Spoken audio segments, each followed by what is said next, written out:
با سلام خدمت همراهان عزیز. من در یک کارگاه لاحاف‌دوزی هستم.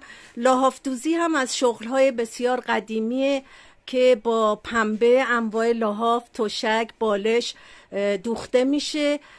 الان متاسفانه بیشتر رختخواب‌های آماده که از پشم شیشه و الیاف در واقع صنعتی تولید شده استفاده میشه که زیادم به اصطلاح بهداشتی نیست و تهویه خوبی در اونا صورت نمیگیره.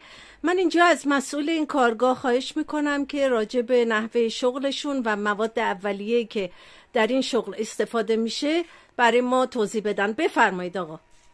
با عرض سلام، این بالش ما برای زیر سر استفاده میشه. بله. عرضم به حضور شما اینم که دوشک برای انداختن زیره که حالا فعلا آماده نیست، اما لحافی که دوخته شده هست بله. برای رو اندازه.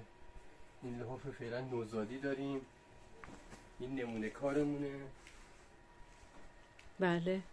مخملم هست. بله. بله. عرضم به شما بعد پنبه‌ای که استفاده میشه این نمونه پنبه هامونه. پنبه طبیعیه، سفیدم هست. بله. شسته شده تمیز. بله.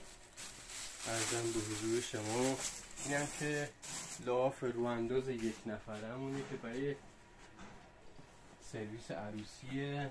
یعنی هنوزم از لحاف‌های پنبه‌ای استفاده بله، میکنن. بله. بله، با وجود که دیگه از مد افتاده. بله.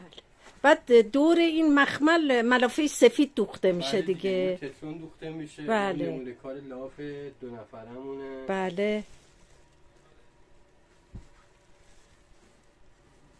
هزینه اینا بالا در میاد آقا با توجه به قیمت پنبه. الان تقریبا هلوش هر دو شکل لحافی تقریبا یه سرویس کاملش هلوش 5 میلیون در میاد. بله بله، به این شکل.